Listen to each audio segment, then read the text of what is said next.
Hello, listeners. Welcome to another episode of the Jacob Shapiro podcast. I'm supposed to say that every single one of our episodes are my favorite episodes and the best episodes that have ever been recorded in the history of the podcast. And I do feel that way, of course, but I am particularly excited about this episode.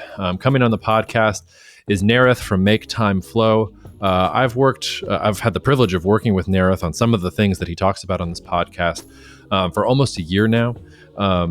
He's the visionary founder of MakeTimeFlow. He's a practicing physician and healthcare innovator in Boston. He goes through his impressive CV at the beginning of the podcast. And this podcast really is, as the title sort of suggests, about time and thinking about time and how time is something that we all shortchange probably in our lives, but that is more important than just about anything else we're doing. And I speak from personal experience there. So this podcast in some ways is meant to be a bracing shot of self-care. So we had the episode at the end of last week, the very dark episode with Emma about USAID. The podcast has been covering lots of the seemingly crazy things that are happening all around the world with the instability emanating out of Washington. But this conversation was really about how to be more productive and how to invest in your time and how to protect your time from the forces that seek to take it away from you. So I'd really encourage listening to the whole episode. It's about 90 minutes, so plug in for a longer car ride or save it for a longer trip if you do. And we're going to have Narath on many times in the future. I also just want to note that members of CI Club get access to Narath and some of the tools that he talked about. It's one of the things, one of the perks that CI Club members get. So we're happy to provide some of these tools to the high achievers that ended up applying for CI Club and got in our first round of admissions. And I think in general, the way that Narath is thinking about healthcare dovetails with things I've talked about on the podcast in the past about longevity and physical health and just part of that general theme. So thank you, Narath, for literally taking the time to be with us. Listeners, I hope that this episode, it's a little different than what you've come to expect from the podcast, but I think expect more of this unless you listen to this and decide you don't want it. But I think you'll listen to this and hopefully hear some real signal and some real strategies for how to think about how to stay not just sane, but productive and content and cheerful in the world that is emerging around us. If you want to talk about anything you heard on the podcast, jacob@jacobshapiro.com. Just email me there. I'm happy to talk about any of the things we talked about here or anything else in general. As always, take care of the people that you love. Cheers and see you out. All right, we're doing something a little different this week. First of all, we've got 3 people on the podcast. Usually we've got 2 people on the podcast. Rob is here, and we're also joined by Narath. Narath, introduce yourself to the listeners. Who are you? Jacob, thank you. Well, I'm lucky enough to know Jacob and Rob. I'm delighted to be listening to Cognitive Investments, and then now sort of really excited about Club CI and what's happening there. I have a number of roles and titles. I've gotten to know Rob and Jacob largely through the work that I've been doing with MakeTimeFlow and Cognitive High Performance Solutions here at the Cambridge Innovation Center and Harvard Innovation Labs. But I also work as a physician at the Brigham and Women's Hospital. I'm one of the teaching attendings on the inpatient service. I'm one of the associate program directors for the medicine residency, where I sort of teach and mentor the students. I'm also part of the faculty at Harvard Medical School in the Informatics Fellowship, where I teach clinical informatics, which I have a board specialty in. And that's really not just about technology in healthcare, but really about the system science of healthcare.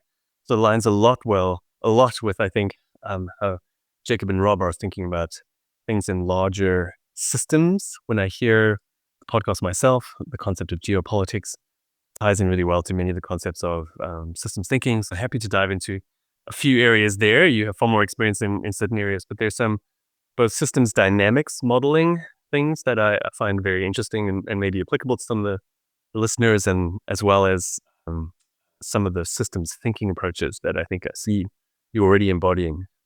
But calling out some of them explicitly really helps me think through some cool new mental models about how I can think about both physiological systems, which I do in thinking about patient care and the practice of medicine, and then also thinking through the complex adaptive systems that we tend to deal with in social systems. And then finally, I lead a small research team at Harvard Medical School where we are studying AI, the use of AI for clinical education. And we're using a range of sort of AI tools, both building clinical education, taking out data from the medical record so we can map out what clinicians are actually seeing, and then using that to create adaptive modules that learners will use to become proficient before they start their rotations, and then fill in any of the gaps that they have. So learning and doing a lot of that. I do. Sorry. I knew you were doing lots of stuff. I didn't know you were doing that much stuff. And in some ways, like, I know you primarily through MakeTimeFlow. And man, you're like you're a walking endorsement for the ability to manage time together. Cause I can't imagine managing, I wear a lot of hats and I'm even intimidated by the number of hats that you're wearing. Rob wanted me to ask you as we were leading in, before we get into time and some of the deeper things we wanted to talk about, and maybe we'll play around with some global health things at the end. But just tell us a little bit about your background and how you got into the position that you're in right now. Why did time become such an important part of your mindset, and how does it work into sort of your background? Great. Yeah. Thanks, Jacob. I don't mean to intimidate anyone. Often my wife tells me, hey, don't tell people all the things you're doing. Because I think the goal is, in our modern society, we want to do things really well. As you said, I'm doing a lot of things, but I am often asked, like, when do I sleep, or how do I do things? It's really important to me to be a good husband and a good father and a good community member. And I do that by participating both in our humanist chaplaincy here at Harvard and MIT, where I'm president of the board, and then really participating and carving out time, protected time, to be with my kids, and then to be a good partner. So in doing all these things, I have to be a super user of the tools that I have been working on. And that was largely the genesis of it. There was a period of time where I really wasn't managing this well.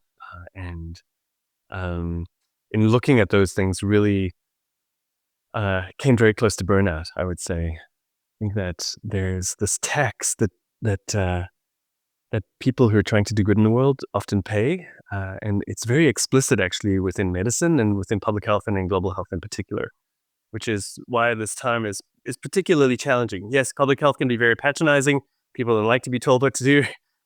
But in general, the people going into these fields are really trying to dedicate their lives to doing good in the world.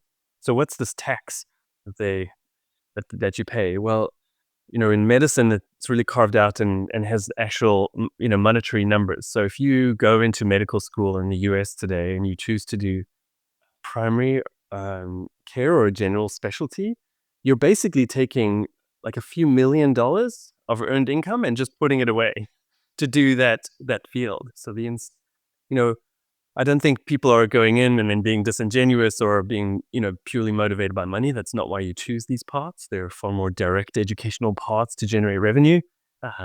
But so people start with really good intentions, but like in so many systems, small, subtle incentives that exert constant pressure have a far greater impact on the outcomes of the system than huge motivations that require some continuing sustaining forces. So, we see people starting medical school with an interest in being the doctor they've connected with and out in the community, and then quickly, once they see how people live and what sorts of power they have within the system, they quickly go into defined specialties where the quality of life is better. The remuneration can be multiple fold greater than the doctor that most of us want to interact with and hope would look after us for our lifetime. So that's a many $1 million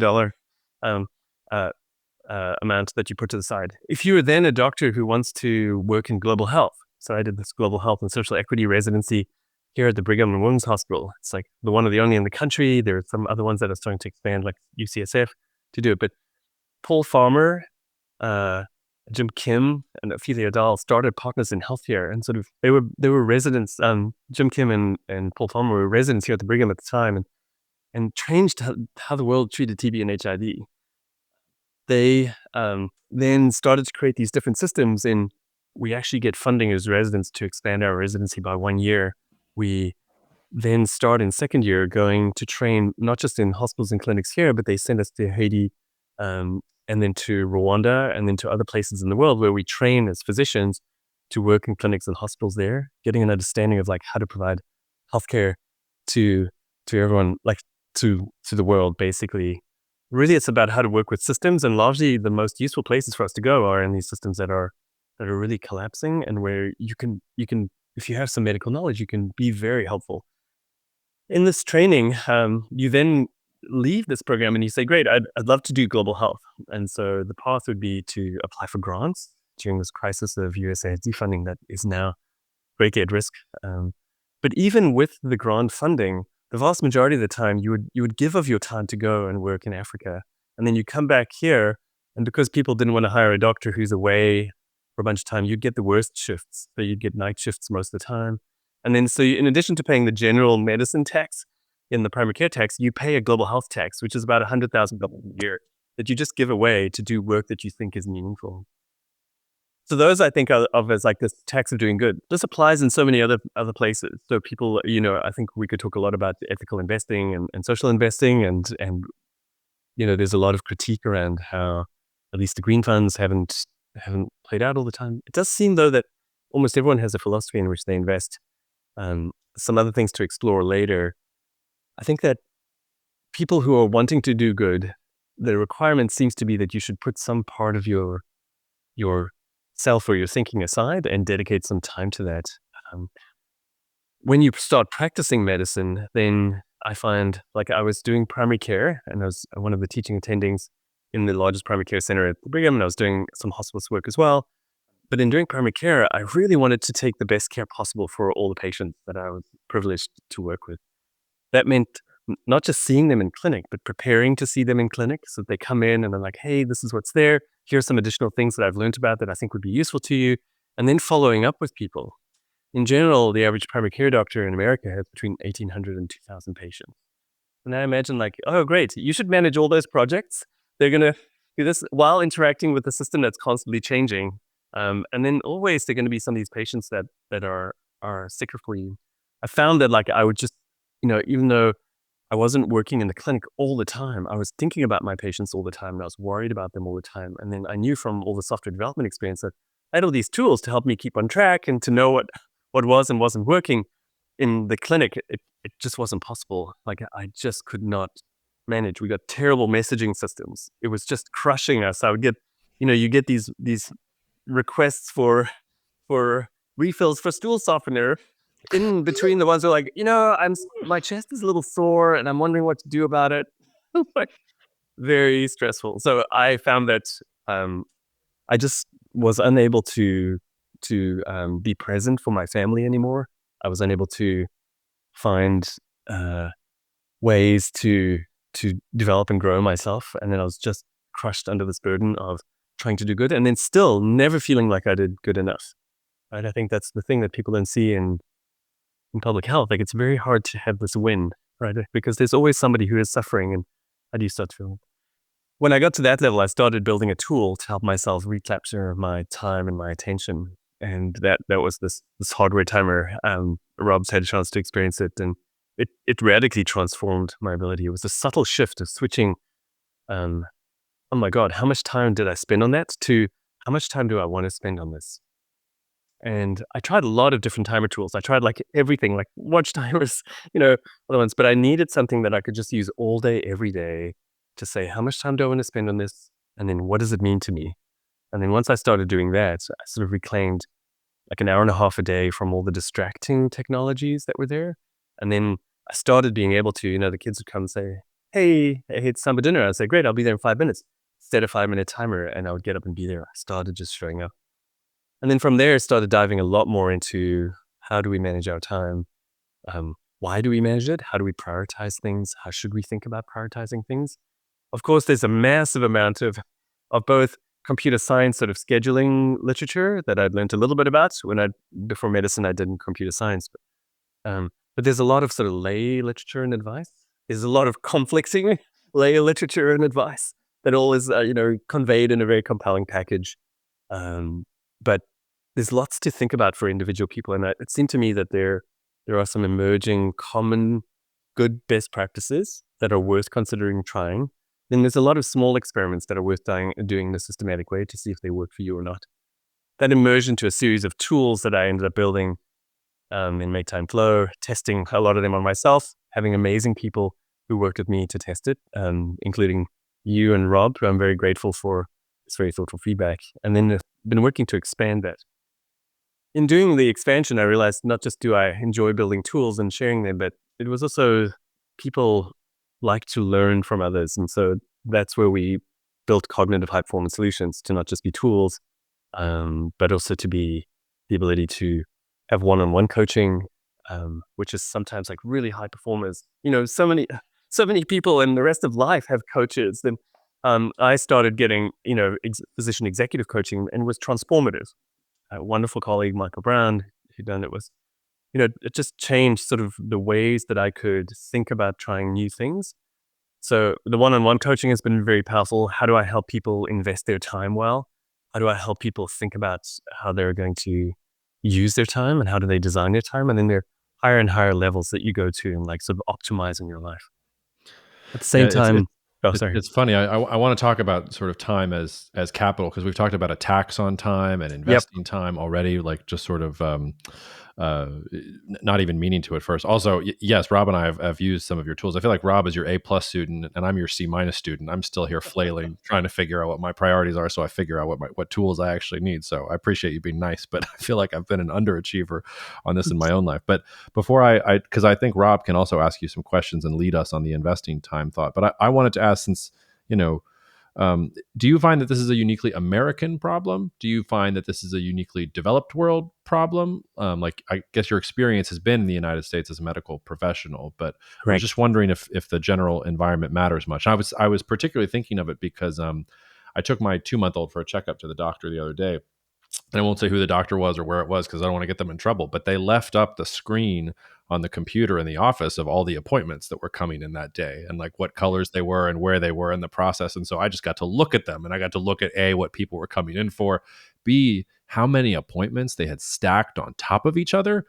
And like Right. I could see my place in line, which I was much less stressed for the rest of the day because I could see my place in line. I was like, oh, the doctor is not with me right now because she's dealing with this, this, and this, all of which are more important than my checkup. So I sort of wanted them to like keep it there all the time. But I also, like, when I saw my doctor, I wanted to like give her a hug. I wanted to be like, how do you do this? Like anyway. So the question I wanted to ask was, do you think that this is a uniquely American thing? Is it worse in America, but the same in all of the developed world? How does geography play into it?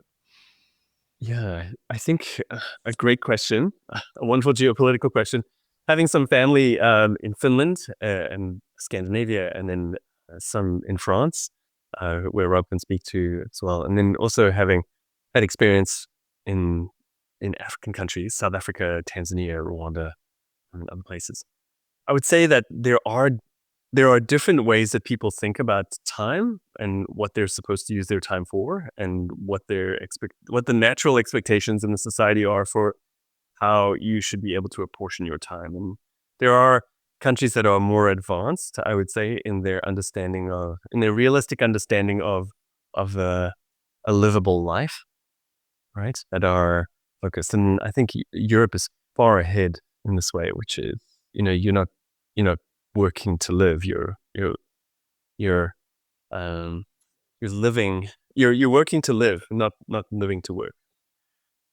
So there's a lot more consistency there in the expectation that which I think is consistent with what we're seeing in cognitive science and neuroscience, that times of recharge matter in any area related to knowledge work, anything related to creativity, anything related to learning.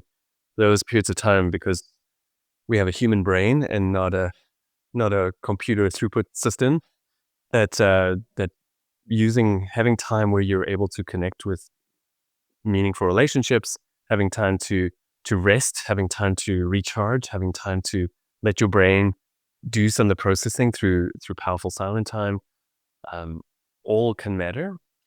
The I would say that in each of these countries, there are certain domains where this naturally will always be an issue, and medicine is one of those places which grounds it always in that way, which is very few systems are structured to be over saturated with available physicians, available people to solve those particular problems. And in those settings, there's always going to be a period of time of like, how do you prioritize? What is fair prioritization? How do you apportion this? And then how do you optimize what's available? And how do you use it? The truth is that there are some subtle things that can be very powerful within institutional decision making, where they can be visionary or they can be very regressive in how they handle it. In the developing world, I often, one of the great unmet challenges is that the systems are often in collapsing systems, right? They're not, and people don't realize that. Like, so much of the time, the patient volume loads are 2 to 3 to 10 times what they are here, even when we're this busy. How do you deal with that? You just deal with that on the first come, first serve until you can't. Then they wait till the next day. Then you deal with it in that way. That too is not an effective prioritization system for it, and needs ways of dealing with it, but in a slightly different way. I would say that, and you can share with, I think reflection would be really helpful, that there are massive structures that are building across societies that are going worldwide that are making this a problem for everyone. And these are all the tools related to the attention economy. I think it'd be really great to explore some of Rob's ideas around how AI intelligence will decrease the noisiness that we get from different interfaces and stuff. But there are people who make money by taking your time and your attention and selling it for cents on the hour, right? But it's a value to them, and as long as they can attract your monkey mind and use saturated colors, evocative imagery, then they can take that away from you, and that's accelerating across the world. The tools are getting more powerful. The amount of money and human intellectual capital being spent on that is increasing, and we'll need much more of that, of the ability to control our time and our attention to be more powerful. Our kids are going to need it more than we've needed it, even though we could benefit from it a lot. Narath, just to jump in, one of the things that always struck me about your background and sort of how you came to building these things is the fact that you were kind of like a teenage hacker. Like, as far as I understand it, like you were born in South Africa, but you grew up mostly in Canada, right? But you were a hacker building stuff. You were a computer guy. Like, in another world, you would have joined a tech startup or moved to California. And yet you ended up going into not just healthcare. Like, you see a lot of people going into like bioinformatics and sort of the hard quantitative side of healthcare, but the clinical side, like the very squishy human side. And just hearing you say, you were thinking about your patient. I mean, it's very sweet. and that seems like a very unique path. And I wonder to what extent the uniqueness of that is why this is fairly new to have tools built like this for managing the squishy part of the human mind and attention and things like that. What do you think about that? Yeah. Well, thanks. It's a very kind take on it. It's always this path where, like, it seemed like I was wandering around a lot, but now I'm like, no, it was very clearly intentional. So it was a series of wandering around. I would say that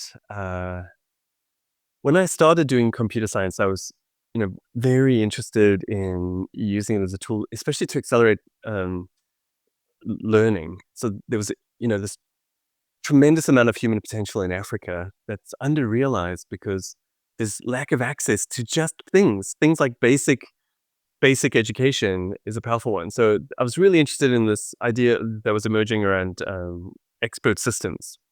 There had been a lot of work sort of being done in the early AI systems just with symbolic manipulation, but it looked like really potential. So I was like really excited. So I got into computer science and was doing most of my work sort of studying, focused on that. As I did more work, a lot of the training examples in computer science center around financial applications or military applications, because those are some of the largest funded projects that exist. And it seemed very separated from humanity, right? So I think that at that time I was like, how do you get grounded? I spent some time wandering around the library, which I still love, right? I hope that they, now that there are fewer and fewer books that you come across there, but I just, this idea of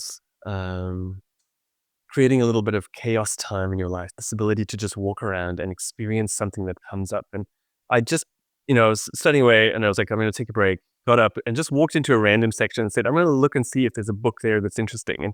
And this book was on human development, right? So it's there in the science library in Canada. And I was like, and so I looked at that and then it just grounded.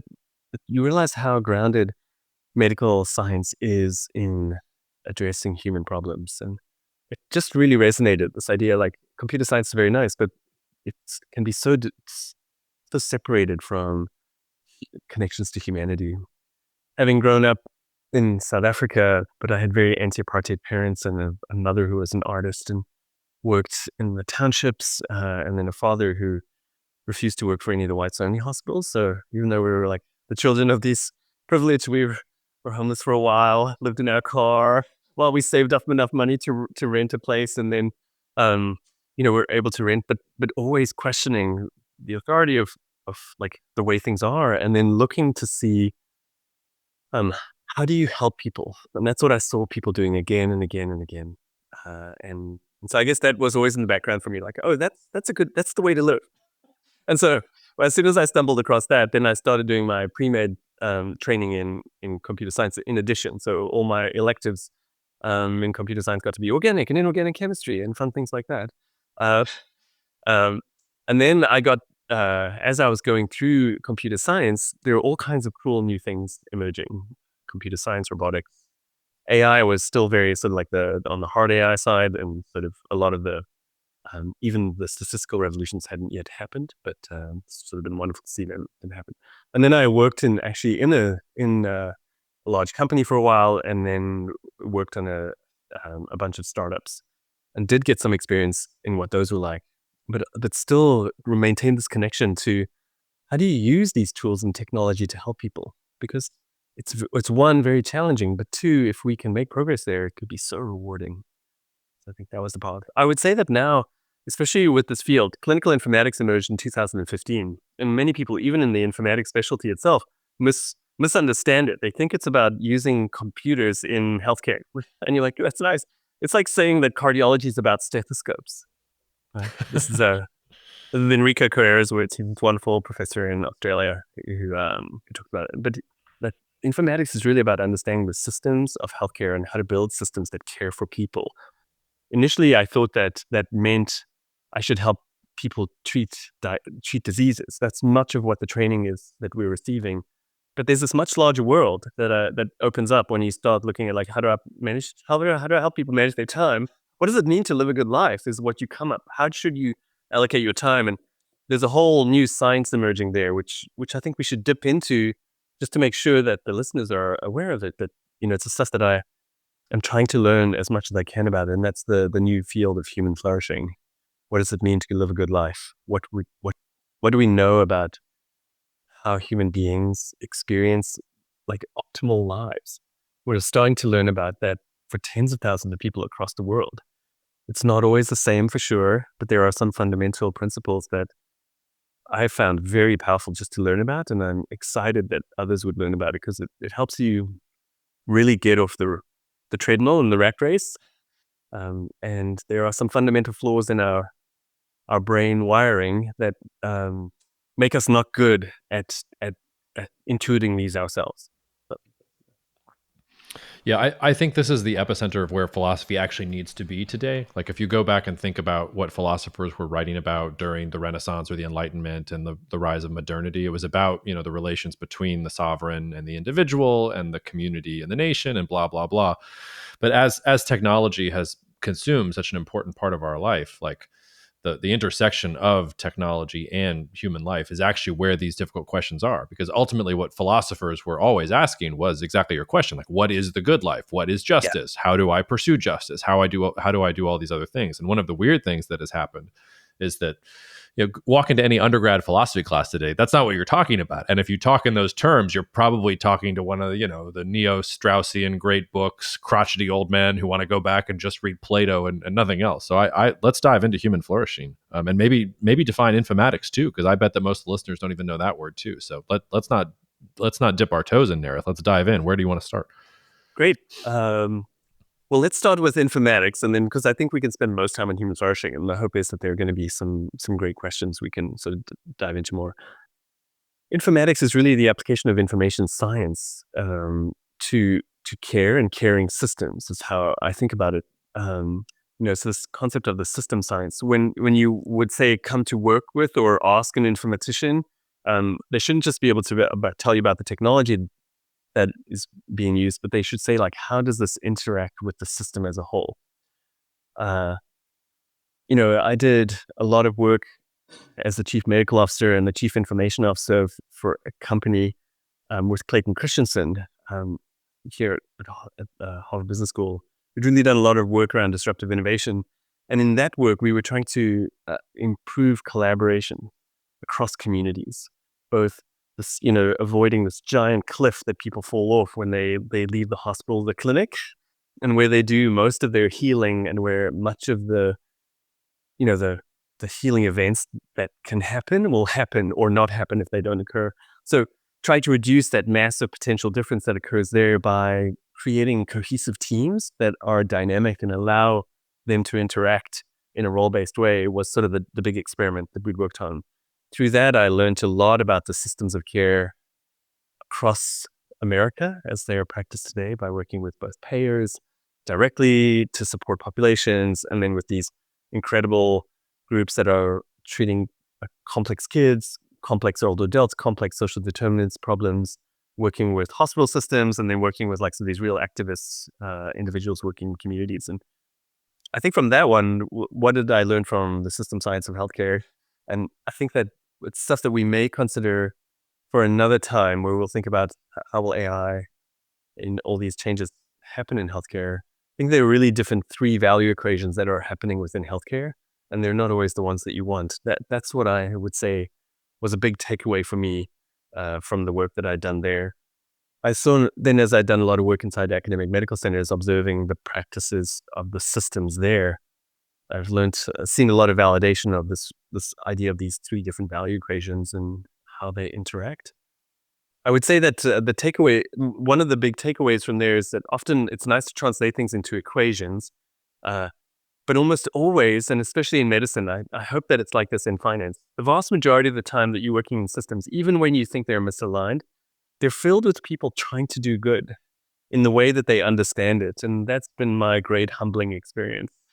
You want to look from the outside, judge this thing, say, you're providing, subpar care, or you're completely blind to this really important group. But when you go and interact with the people, then you realize that each one of them is showing up every day trying to do good. Sometimes the good is focused on, I have to survive in order to take care of my family. I have to keep this job, so I'm just doing this, and I don't want to look at any changes. Right? To I'm the leader of this organization. I don't know. It seems very scary for me to take on a visionary step, so I'm just going to do what we've done. This is a word maybe it's a 50-cent phrase I can share. It's one of sort of my guiding principles from Paul Farmer that I'd learned, and it's the hermeneutics of generosity. Does that sound good? It does sound good. Yeah. Very highfalutin. Very highfalutin. Like a 50-cent phrase. So Paul Farmer was wonderful at these, as a medical anthropologist and an infectious disease specialist. He was often thinking of the stories, and they would come out in these sort of phrases. Others in PI to read some of them. So what does the hermeneutics of generosity mean, and why do I wish that people would apply to me if they see me trying my best but not always succeeding the way we want to, but how I think that society would be so much better if we applied it actually as broadly as we could. And hermeneutics is the interpretation. Hermeneutics is generally the interpretation of texts, generally sacred or religious texts. The hermeneutics of generosity is the interpretation of generosity in the actions of others. In global health settings, we're often sent into places where, patients are dying in front of us at much higher rates than in other places. And you look at it from the outside and say, how could it be so terrible? But the hermeneutics of generosity says, you've got to go and you've got to work with the people to say, why are things like this? With the understanding, give them the benefit of the doubt to say, I know you're trying your best. Let's figure out together, why is it like this and how can we do it better? Right? There's a slight difference in sort of the approaches that are being taken now in the government at a very large scale, where they're not necessarily applying that. The people's criticism would be, that just takes too much time. But I think that if you don't take that time, you miss out on all the lessons learned, and you're doomed to repeat, to make either very superficial choices or make mistakes that have been tried before. And how do you want to relate that back to human flourishing? Love it. Yeah. So I think that, as I had this journey myself of feeling like I wasn't doing good enough, but yet not having enough time to do a good job, and yet having all these other parts of my life be taken away in this. I would say that's the part where in medicine it became this experience of burnout, which is now epidemic, up to 70-75% among some certain physician groups, where it is this huge emotional detachment from your work and inability to relate to or care about even the positive results that are being generated. I think that we've seen that to some degree in finance. I think we see that in law. This idea that in the current structure of the way that we are demanding that people work, and what people forget is that we're often creating these ourselves. It's not that it takes a visionary leader to create a good work environment, but it's that it takes a visionary leader to do something differently than the way things are currently being done. And the way things are currently being done is, this Taylorism gone mad. And we're needing some very strong science to say, hey, actually, you should replicate what Ford did and show that working 16 hours, 6 to 7 days a week results in decreased throughput. And what that's true for physical tasks, right? So complex physical tasks, but it's especially true for cognitive tasks. So that was my entry point, and it's often how I sort of start, and why MakeTimeFlow often starts as like a super productivity system. But the truth that all of us know is that you can't just focus on a super productivity system, because that's just another terrible treadmill. You've seen this happen all the time in work environments where you get good at doing stuff, and what happens? Do you get rewarded? Do you have like lots of luxurious time to explore the things that matter the most to you? No, you just get more stuff, right? So I think that for me, that was this entry point in the work of Angela Duckworth related to grit and perseverance, and what does it mean? What does it take to succeed? Was sort of an entry point, but that led to the work by Martin Seligman and sort of the science of human flourishing. So if it's okay, I'll digress a little bit into the history of human flourishing and why Yes. sort of it emerged as a field. And then I'll talk about some of these 6 core dimensions that I'm hoping everybody has a little bit of awareness of. And so they can we can plant a seed of saying like, I could be super productive, a super high, like cognitive high performer, doing some of my best work while living my best life. That's the one, this concept of deep success. There's lots of shallow success out there. Kill yourself, burn yourself out, work under the desk, right? Yes, you can still send rockets off into space, but I suspect that the counterfactual is not be lazy, do nothing, and don't send rockets. But there's a very different way to say, actually, you could probably, live a great life, be focused on delivering like really interesting things, and still do it in the most creative, the most, holistic way, and still send rockets into space. So I think the counterfactual is that it's not just either or. There's another way to do it, which would result in far more creative thinking and far more holistic thinking that understands the benefits. And the truth is that there'd be far more learning available for everyone within the platform. Lots of stuff around long-term potentiation we'll dive into later. So this idea of deep success. So shallow success is I'm cranking it, I'm burning out, but I'm doing it just to get to this level, right? Those people almost never stop until they truly, deep success is I'm doing amazing work. I'm doing the highest level of work that's possible, and I'm having an amazing life to do it, which supports me doing the highest possible level.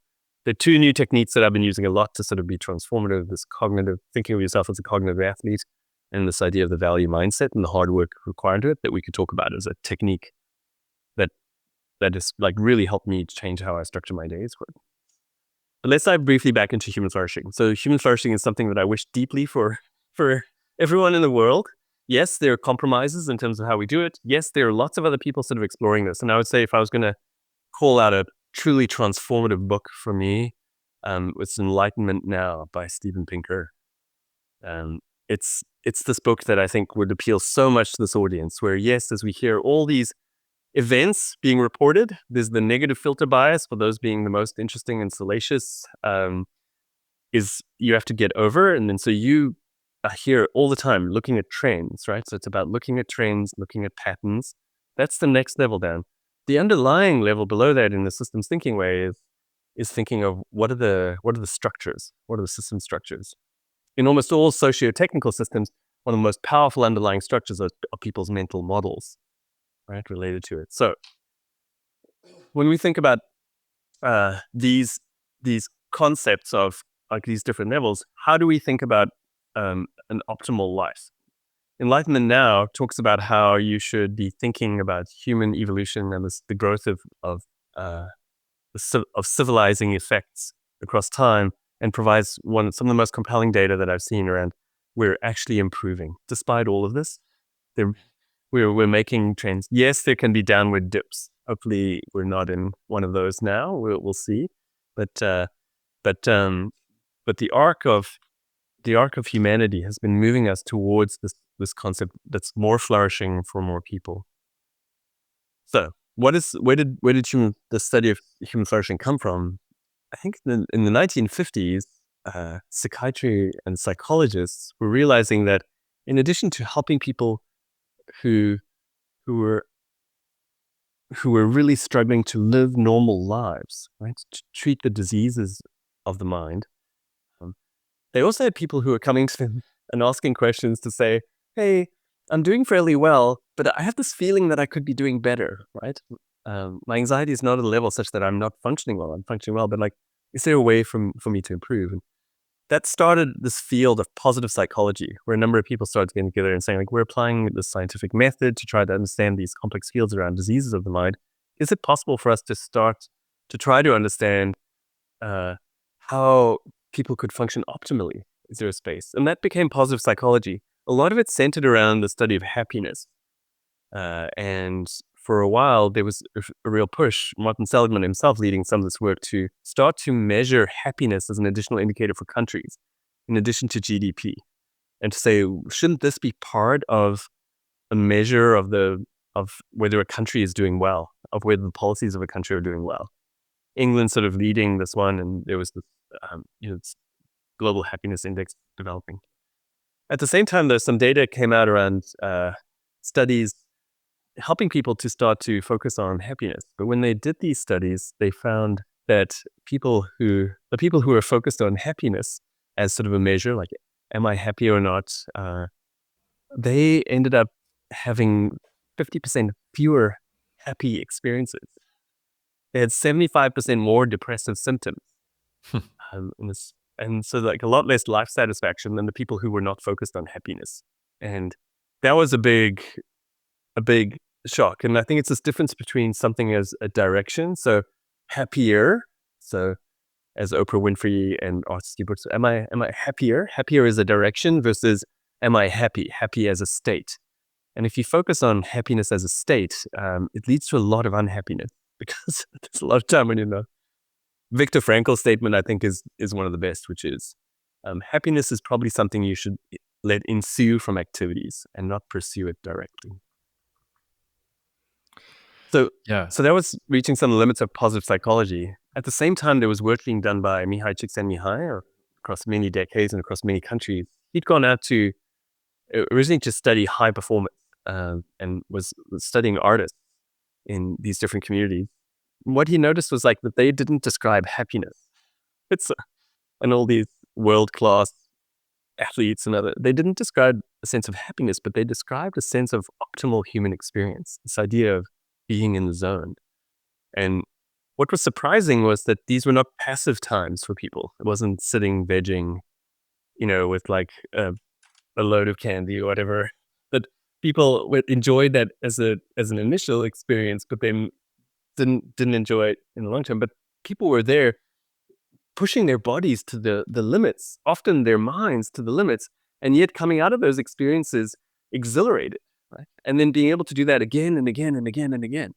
So that became for him flow, and that was it's the science of optimal human experience.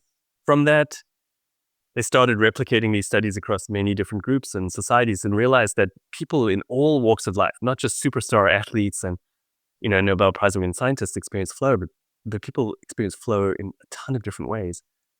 And then this shocking experience, like he started to identify these criteria by which people could experience flow, the conditions of flow. And they started doing all of these different pager exercises where people besides doctors would have a pager. And then this pager would go off and they do this event momentary analysis. They'd grab their giant sheet of survey tools and they'd fill out survey. And they had all of these sampled moments. I'm like, I can just imagine seeing that. These powerful sampled moments of like, what are people doing and how did they experiencing in Spoof? The finding in the study was that like 70% of the time at work, people have the conditions that could allow them to experience flow, right? And the simplest way to understand flow is that the challenge that I'm experiencing matches the skills that I have, right? They're closely matched, and then I'm growing and I'm growing. Those are powerful. 70% of the time at work, people have that experience, and yet people don't experience flow at work because they don't think they should. I'm at work. It's horrible. It's meant to be horrible. I'm only here because I'm paid to. And you're like, that could be so different, right? At home, people did experience more of it in hobbies and leisure activities. But even when taught about flow, many people sort of, their natural proclivity was to go more towards passive experiences. And we're seeing that more and more. The teens have far more passive experiences and ones that are emotionally protected, but less real, available to them. So their lives are much harder for them to adopt this. So there was this field of flow that was emerging, this understanding of the limits of happiness as a measure. So what else is there? And then that started off this whole exploration within psychology, primarily to say, what are the concepts of, if flow is one of these concepts of optimal experience, are there other domains? Let me stop there before I dive into the 6 domains. Were there questions about this part that we talked about? Yeah, I don't want to monopolize you, Narath, so I'm going to let Rob chime in. But I'll just say, as you were talking, it made me think of. So I love Garrison Keillor. Have always loved Garrison Keillor. I think I've talked about my love for him on the podcast several times. And we are all above average, after all. Yes, we are. But I went and saw him in St. Paul, well before he retired. It was like the early, I guess it was the early 2010s. And I wrote down the show notes that day, and I like have them pasted in front of me. And I'll just read you a section of it because it sort of agrees with what you're saying, but it also kind of disagrees with what you're saying. And it's classic Midwestern Garrison. Yeah, but love it. So, quote, cheerfulness is a choice people make. Happiness is something else. Happiness happens to you rarely, like when Minnesota beats Michigan and you don't get to choose it. Joy is a theological concept. Contentment is something that happens to other people, the Inuit, for example, or the Micmac or Basque sheep herders or people in Nebraska. But we can choose to be cheerful and loose and jazzy in the face of whatever life throws our way. Cheerfulness is the great American virtue, found in Emerson, Whitman, Dickinson, Twain, and also in cafes and taverns and workplaces all over America. Academics tend to be negative, especially in the humanities. Certain educations are a depressant. And of course, young people have an obligation to be morbid and filled with angst and stay up late and brood. I like it. The day I read it, I stapled it to my wall, and I look at it every single day because but it pushes back against what you're saying. He's not saying, "Oh, there's some flow that I'm optimizing myself and flow," and maybe that's like the subtext of it. And of course, like Garrison Keillor has been flowing his entire life and like having great success at it. Not everybody else is gonna create a variety show and talk into a radio, and people are gonna listen to him. But I don't know. I just wanted to read that. So, but Rob, I want to hand the mic to you for a second to ask questions of Narath or to respond to some of the things he said about human flourishing. If I had to connect Garrison Keillor to what Narath is saying, I would say Garrison Keillor is describing life and like what it is to be human. And for all his science talk of building systems to optimize flow and human flourishing and sort of, this idea of, almost applying technology in a way that's optimizing something. I think really what Narath and his sort of tools do is it allows you to be human, Right. and in the way, in like the real kind of deepest way, where you're not sort of on the treadmill, you're not anxious about stupid fake things that are, really just usually amount to people pushing pieces of paper around, and when you really think about them, aren't that important, and allows you to just like free yourself to have the Garrison Keillor kind of experience of of life in some sense, if that makes sense. Yeah. Thanks, Rob. Just as you were talking, it's this idea. We talked a little bit about human capital, and especially, it has a mixed history. But this concept of personal human capital and your personal human capital, it really feels like that this is the ultimate capital, right? There's so many different ways to what will you use capital for? And the idea of the optimal human experience, like this idea of, being human, just that concept of being human, right? An end into yourself. So powerful in terms of like deontology and the categorical imperative, but deeply around like, what are people developing capital for, right? What will they use it for? What are its aims? And this idea, I think that's so wonderful in this work. And yes, that they're wonderful lessons for you as the individual, but they're powerful concepts to think about. That when you're sharing this idea of us all moving toward flourishing, very little of the science-based evidence for human optimal experience has to do with beating others, right? And standing over others. Those are often attributes of people who have other psychopathologies that they've not yet been able to actualize themselves.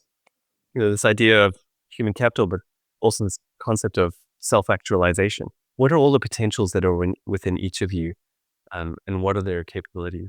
The work that I find most exciting, Jacob, you'd said you're a C+ student, Rob's an A+ student. This idea is that you each have such potential, and the idea is that, that's what I'm trying to train myself to do, which is to not see the negatives or what's wrong, but to say, can I see the potential in everyone? Can I connect to that? And then can we help grow that potential?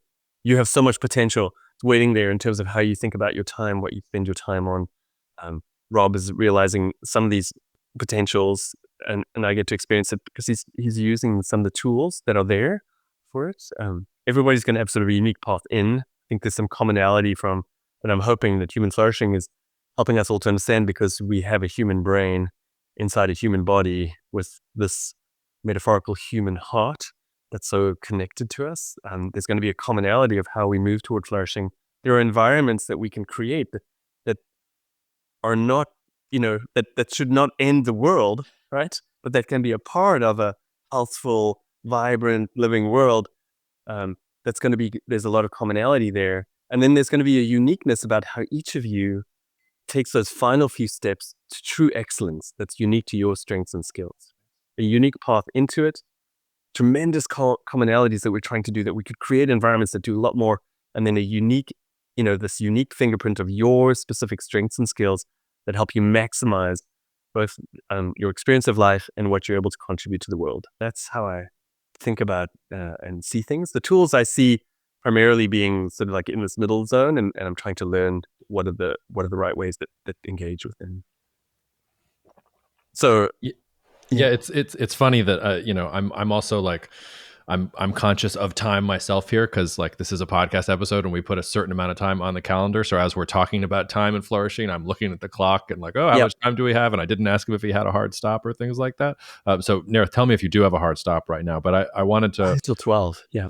All right. Well, I wanted to reply to what you said, just in that I joked that I was a C- student. You're already inflating my grade there with a C+. Which is to say that my interactions with you through MakeTimeFlow, I was like your poster child for somebody who was good at his job and not really enjoying it, and just feeling like I was half-assing it all the time. And actually, like, the most important things I learned in interacting with you were not tools themselves. It was that like, what priorities did I want to establish in my life? And I'm very grateful that I worked as hard as I did in my 20s and early 30s, because I have 2 little kids, and I would rather invest my time in them at this particular moment. And I think it's actually more valuable to them than it is to anybody else in my life.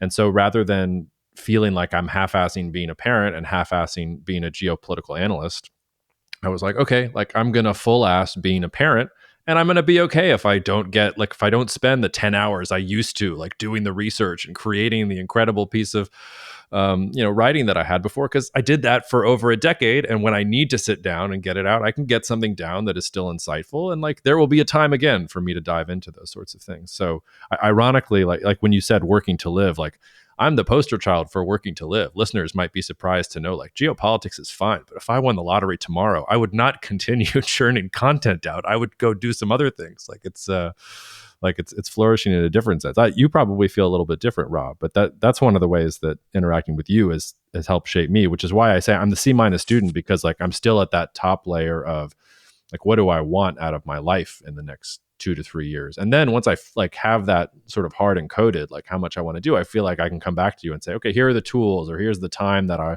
want to work out with, rather than like presenting you with a completely unrealistic menu of all the different things I feel like I have to accomplish, which were literally impossible to accomplish in the hours that I had in a day. I don't know if you want to jump in there, Rob, but that was one thing that I felt in general, and that this conversation reinforces for me. Well, that's one of the great values that I get out of the tools that Narath has built. And I can already see the early inklings of how AI, which he's just starting to like add in layers into the new versions, how that is going to really accelerate it. And I mean, ultimately, like very similar to what you're describing, like we're all trying to do stuff, like we're all trying to build things, and I think there's great satisfaction out of that. And I certainly, like even if there's no obvious way that's going to benefit me, like I just like to play and build and start projects. As you know, for every like cockamamie project that people who listen to this podcast hear about, there's like 20 that I'm like, Jacob, what if we do this? We're going to start our own university and we're going to get robots to do, and like, so there's a lot going on. But with that, at least in my case, there's a lot of self-flagellation, good Catholic here, and stress, because you are looking at the list, all the stuff you didn't do, all the stuff that's piling up, and then on top of that, like it's this self-reinforcing spiral where, oh my God, I'm stressed, so I'm going to eat a bunch of crap, and I'm gonna drink too much, or I'm gonna just watch YouTube for an hour to decompress, and then I feel even worse, and then it's just one thing after another after another. And the really powerful thing about what Narath's tools do is really twofold. It provides sort of it provides like a way to take stock. So there's sort of functionality that I really like, where like there's things in there where, okay, what would be a good week for me this week? What would I really, if I got this and this done, what would be the most important things? What would be the most fulfilling things? And that is really helpful to just kind of take scope. And there's even elements of like 1 year, 3 year, 5 years, 10 years, like what do I want my life to be? And we never think about that stuff. Or if we do, we like listen to some inspirational podcast. We're like, oh yeah. And then like 10 minutes later, we're just like, doing something else. But like this is a structure to make you sit down and think about that and update that all the way down to like, okay, what am I doing in the next 6 hours?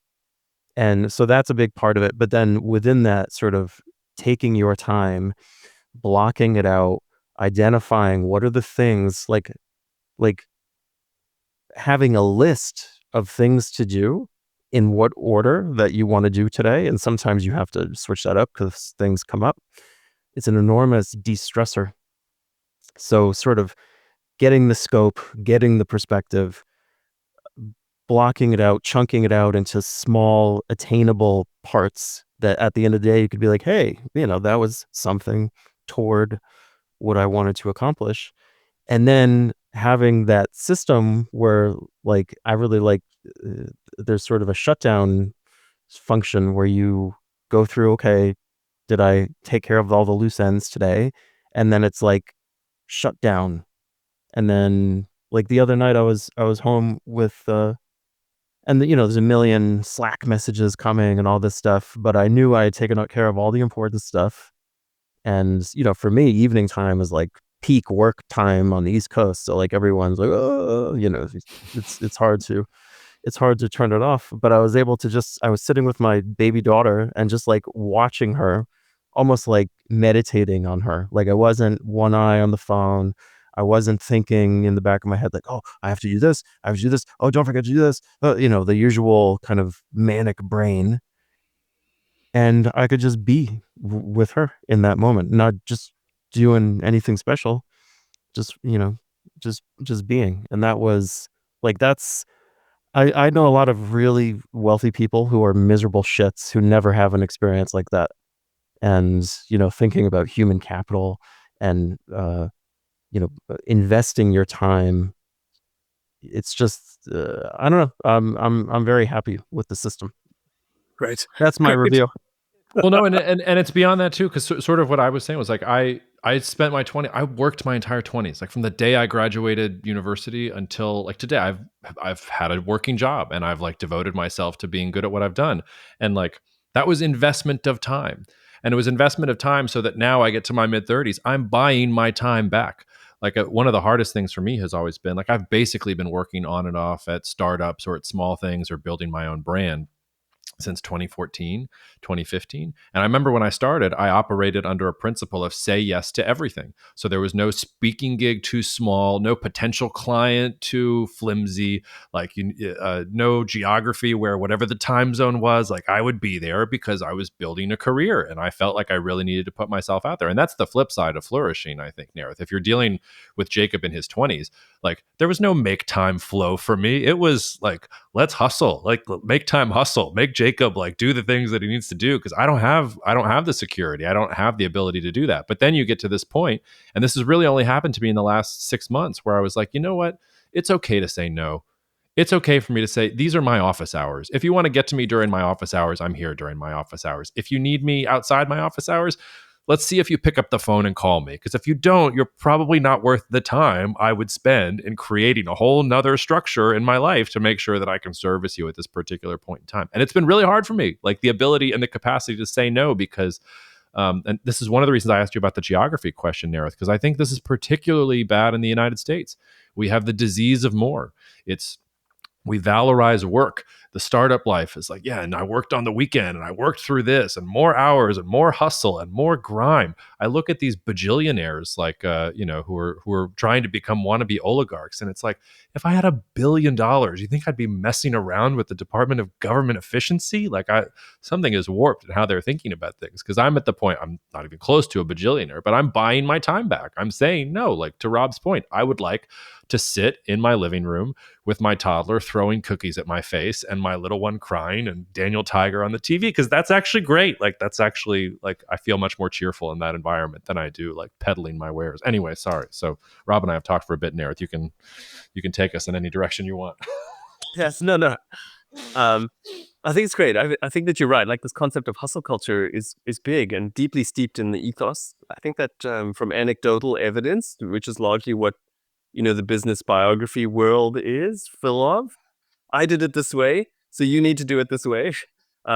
When you don't have a clear measure of how to measure the value you're creating, the hours worked and the effort of that work is sort of the most natural measure of that. And so I would say that is totally natural, sort of as a way and experience. I would say the stuff that we're learning, at least this would be for another session, but like from the way that our human brains work, that even that hustle is largely filled with a massive amount of overwork. Right. And I think that introducing that as a simple phrase is one of the most powerful ones for people, which is great. I'm glad you're hustling. You're wasting a ton of time and valuable effort and degrading your performance at other times because you're overworking a huge amount of the time. So rather than saying no, I think it's this realization that, this concept of a cognitive high performance athlete lends itself to this idea that if I said, Jacob, I want you to become a superstar at sport X, would you go to the gym and work out 16 hours a day, not sleep, not eat, and expect to make tremendous gains? In no way, right? No. What would you expect to come out of that? Right? Injury, lack of ability to perform, lack of growth. We know that happens in muscles. We've got like this clear overtraining. The vast majority of people in America seem to be afraid of underwork, right? And that's the vast majority of bosses seem to be afraid of underwork. But they don't realize that it's not a linear graph of like the number of hours worked increases throughput. They ended up having to Henry Ford was laughed at business conferences because he proposed that he had increased throughput from his data because he had workers who worked only 8 hours a day, right? And that was not the standard. But it turns out that there was a paper that was reanalyzed in 2014 from England where they had data from 1916 from a munitions factory where all work regulations were relaxed. And it showed that like after about 48 hours, the marginal output produced by workers decreased. And if they worked 7 days a week compared to 6 days a week, overall production was less by 10%. It's like this idea, now is in physical, like, but business somehow still hasn't gotten this. I mean, it turns out we know from these different cognitive curves that a huge amount of, if you were making pins, then working 16 hours a day would be fantastic, right? So you can like do a manual repetitive task, but even there, you should take a day off, right? There's evidence to show that your throughput will be greater. But if you're doing cognitive tasks, it's very clear that when you are in the stress mode, that there's a tremendous decrease in your performance. So parts of the brain, the dopamine centers, are classically associated with the reward, largely because they're inhibitory. They reduce the inhibitory impulses that are restraining reward. But a major function of them is to function with deadlines and to do pruning of networks, right? So deadlines are effective. They help you focus and achieve output because we like wandering. But the reality is that the kind of thinking you do when you're stressed is very narrow, right? It doesn't do the broadest. It's much less creative. So I'd say that even there, we just need we need examples though. We need examples of people in their 20s who are living balanced lives and being successful, right? That's what there's an opportunity there. And then that being said, every one of us and every athlete who's like performing well, you need some way to push yourself, and that's true. A lot of like the reasons why residency is so long is largely because I think they're trying to make this moral training. How will you continue to be kind when you're super tired? Right? So that every one of us needs a way to push, and every one of us knows that almost every project we've done has taken longer and required more of us than we expected. So there is this part where you need some way to push yourself. To get back to Garrison Keillor, though, I would say that he's spot on, and the science of human flourishing supports him. So let's just talk about what the other domains are besides engagement and flow and this idea of happiness. So the domains in human flourishing are one, it's like PERMA, P. So PERMA is like from Martin Seligman's work. It's his sort of acronym, and then I've added one P from the Harvard Study of Adult Development. So the first P is for positive emotions, cultivating positive emotions like cheerfulness, right? So it turns out that, I haven't read this anywhere in literature, but I suspect that our brains were evolved to survive, not to thrive, right? So like much of our thinking patterns, we remember stresses 6 times more effectively than we remember, satisfactions, which we're almost invisible to in terms of our memory. Because we've evolved to survive. So you have to do a little bit of extra effort in order to take yourself to the step to thrive. But the brain clearly has opportunities to thrive, right? So what are the positive emotions that have the best evidence around them? I think gratitude practices.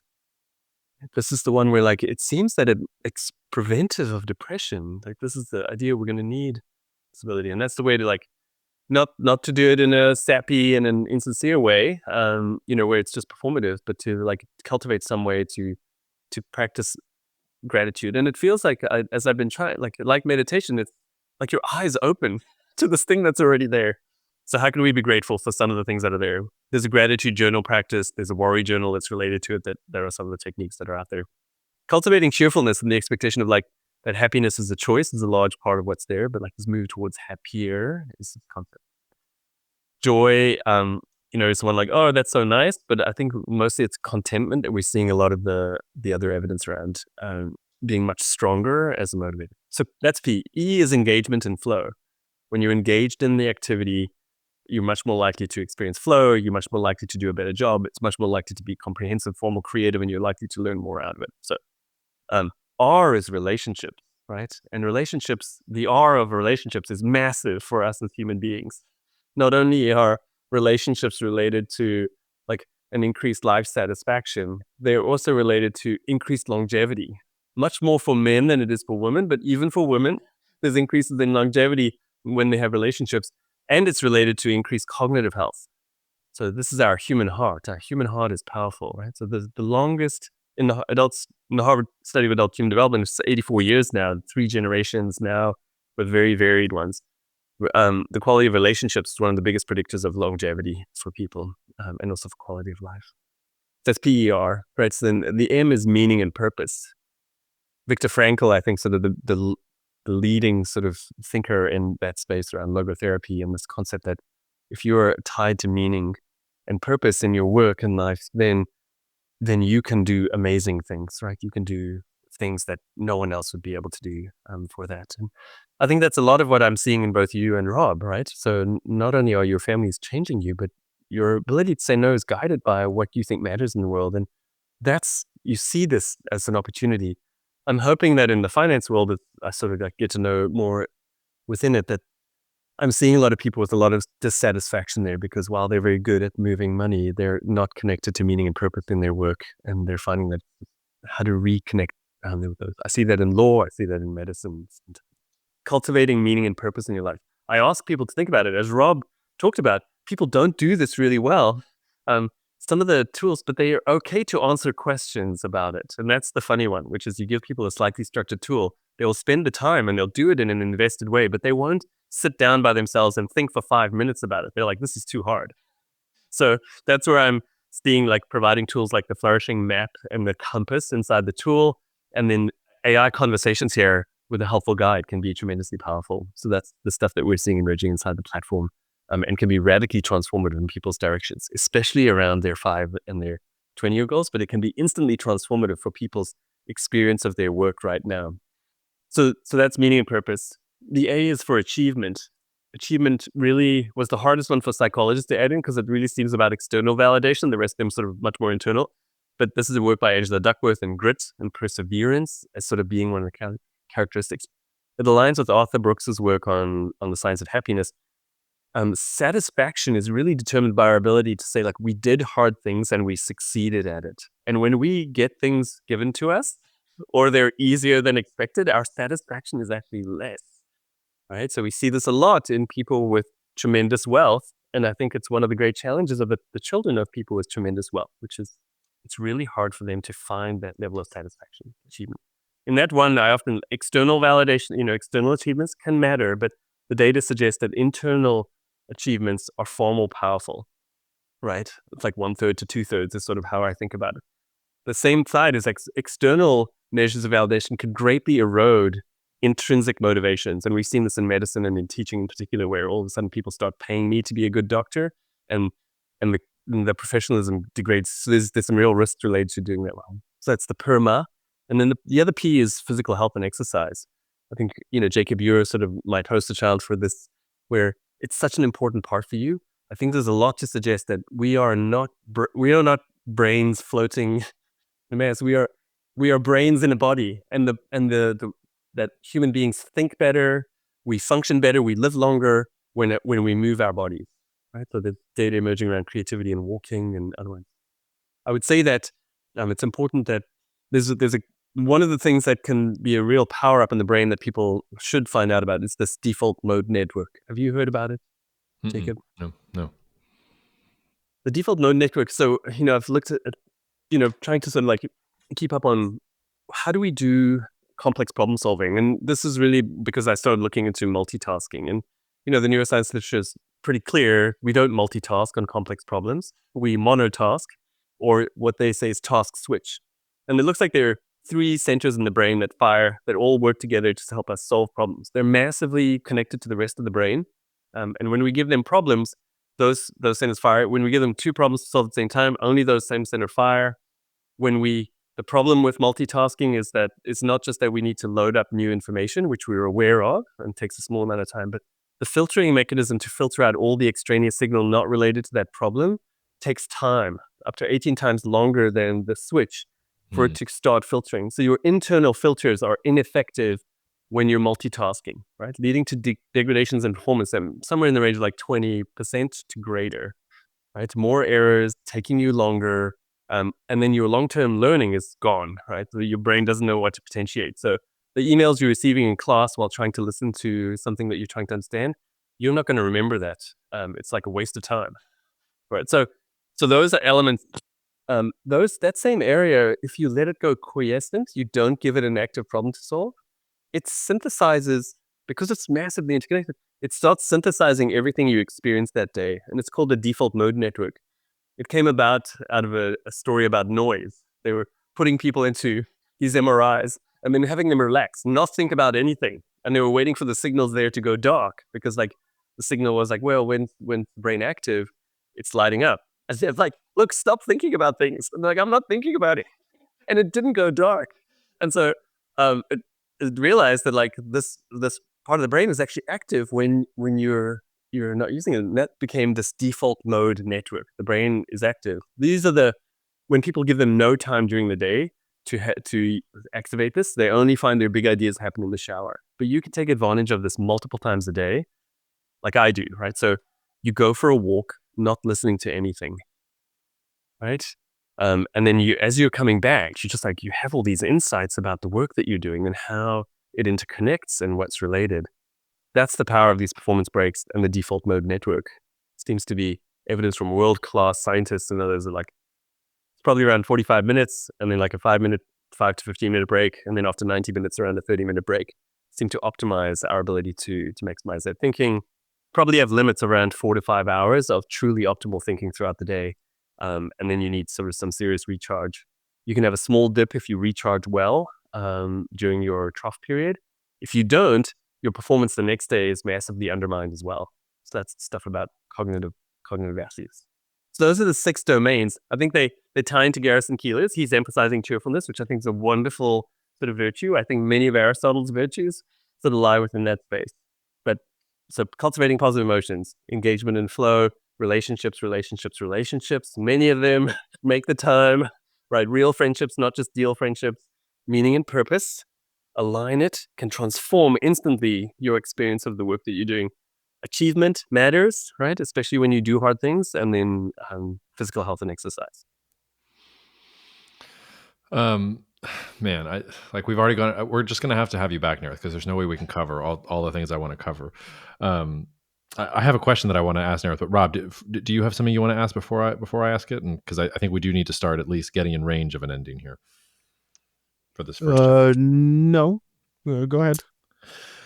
I could take this in so many different directions, but I think the way to sort of close out at least this first chapter of our conversation, we'll have more chapters, Narath, and maybe each one of the things you talked about, we can do a whole chapter on. But I think I think something that is on people's minds in general, and I know this from talking to clients or audiences, I'm in a privileged position in the sense that I'm talking to lots of different types of audiences, and they're all saying and acting sort of the same ways, which is there's a lot of chaos happening from the people that are supposed to be the role models in our society, whether it's our political leaders or our celebrities or our entrepreneurs.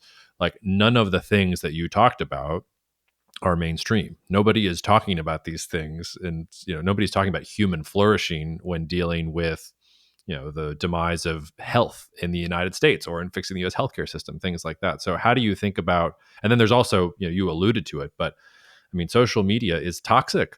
I mentioned this already on the podcast, but I read that Jonathan Haidt book, the Anxious Generation, in part because somebody told me that it talked about how specifically teen girls' suicide rates are skyrocketing because they're not actually forming relationships with each other.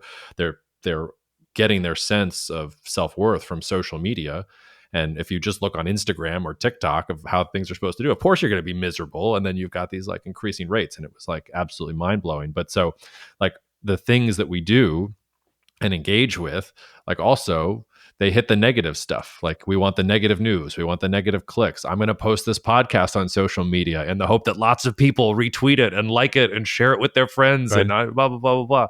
So maybe we'll close out this first chapter of like, what is your strategy on helping people engage with some of these ideas when literally they are surrounded on all sides by assaults on the ideas that you're talking about? Like there's nothing in our society that supports the type of framework that you're talking about. Yeah, not yet.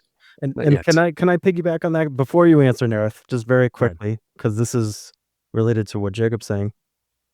In many ways, and of course, this is going to be some grand historical theory because you know me. The English Civil War. I gotta get to. All right. So Oliver Cromwell.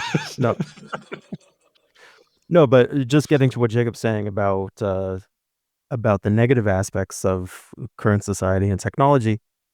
You could say, couldn't you, that historically, like every new technology has been used to make life shittier for people before it was diffused out and made life better.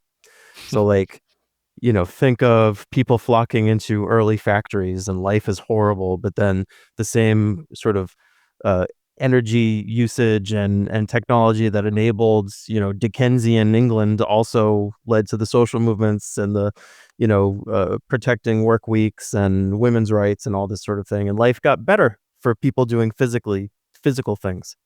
And then on the other hand, you have technology communications, which was the revolution of the last 100 years.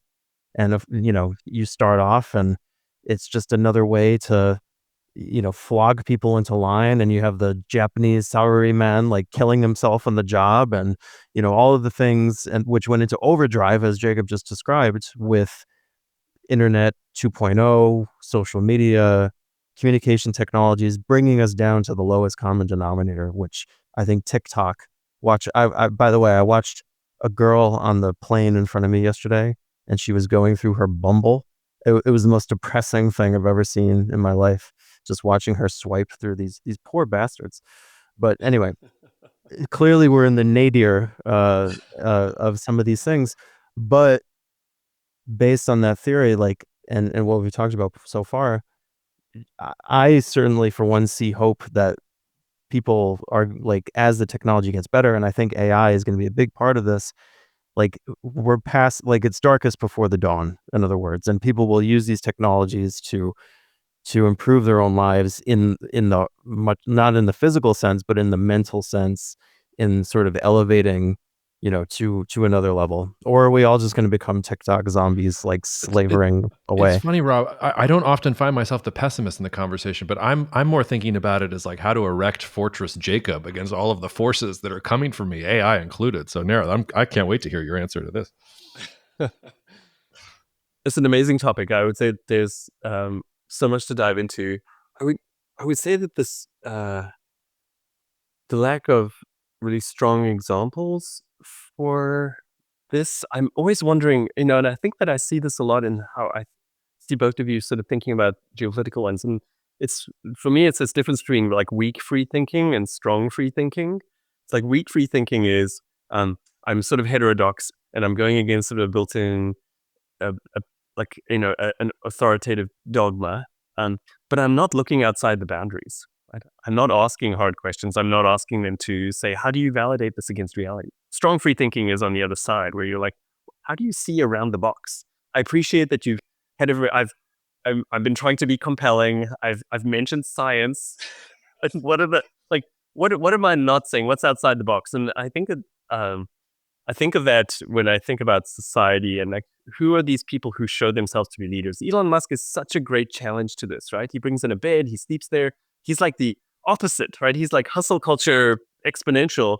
But I think this idea for me is like, I try to just stop this either or thinking, right? Is it Elon Musk or failure? And I've never heard of you, right? It's like, or super lazy, right? So is that how I think the brain loves this? Like the brain loves either or, right? Like if you just simplify it, like cognition is hard. It's energy intensive. So we came from energy, limited resource environments. So like I'm gonna like not think about things, but I don't have to. Can you give me an either or?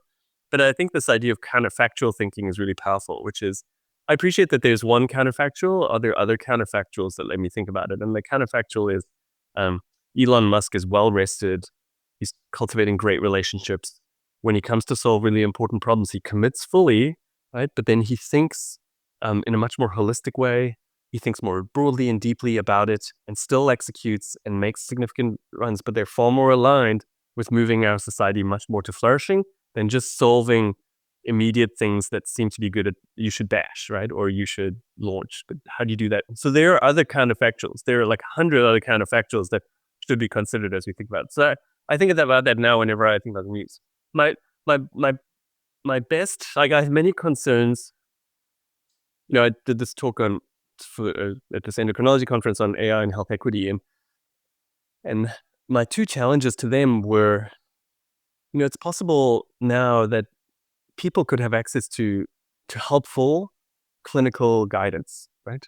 And as I'm trying to think like, how do we validate that for people that they could be getting at least really good second opinions, saying, like, am I getting good care? And they could be getting that for cents per interaction. There's no greater gift to the health of humanity if we could say this is okay, right? Like there's some way to show that these kinds of models within the scope of these areas can help you understand if you're getting good care. But that requires like doctors to reinvent what they're doing, right? And that's the big bravery. Like that's an ethical decision. I think that how willing are we to say, yes, we should make this possible. Yes, it's going to change what doctors do, but shouldn't we be stepping forward? The counterpoint to it, the other challenge for them was, the Center for Safe AI is a really helpful site, and it's got a great document talking about the major threats to it. And there are lots of world-ending threats I'm hoping that many people are worrying about that. But one of the third ones was this idea that 3 industries are going to be heavily affected almost very rapidly, and 40% of people maybe positions may be gone, and that's going to happen in administrative assistance, retail, and customer support and customer service. And if for anybody who cares about health equity, right, like these are going to be people who don't have a lot of other positions available to them. And I was like, we need to be out there saying to societies that people matter for themselves. But what in America, where in our societies do we say people have intrinsic value and we put money behind that? Right? That's the big challenge. And like, shouldn't we be out in the streets sort of demonstrating that we need some way to take these massive profits, and this thing that's going to be generating and use it to put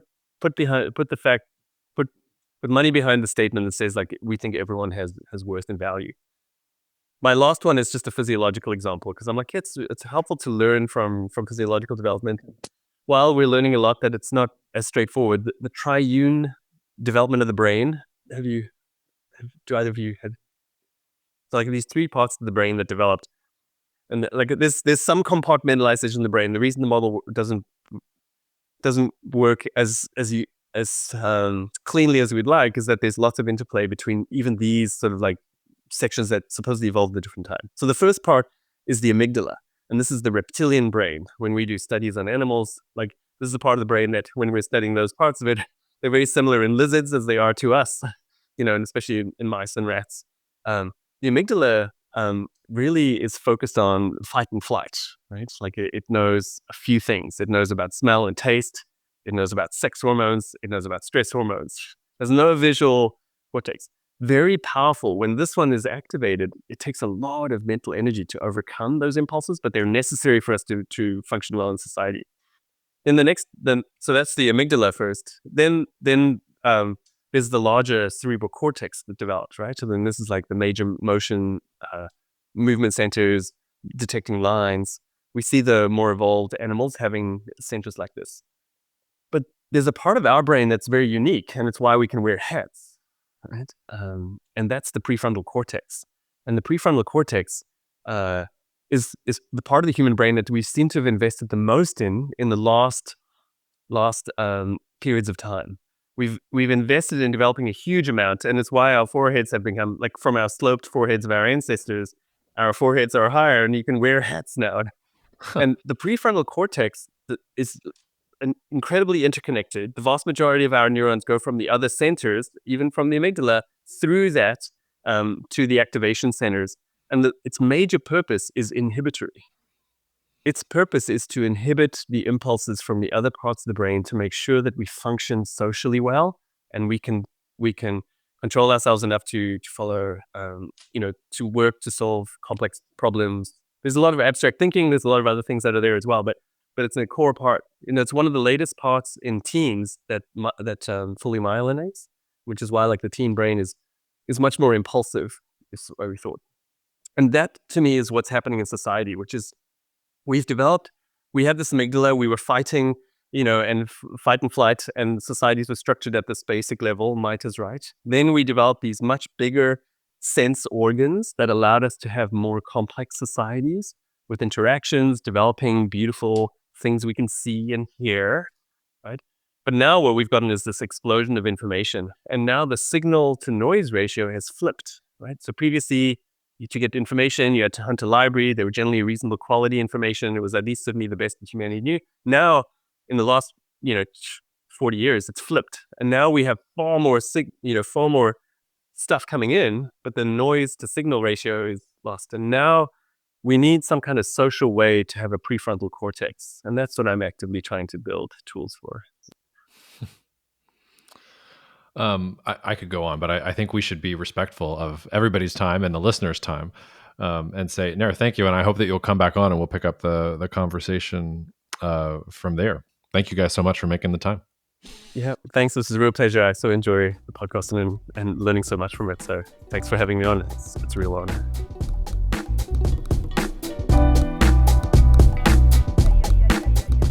Thank you so much for listening to the Jacob Shapiro podcast. The show is produced and edited by Jacob Smulian, and it's in many ways the Jacob Show. If you enjoyed today's episode, please don't forget to subscribe, rate, or leave a review. It takes just a couple seconds of your time, but it really helps us. Also share with a friend.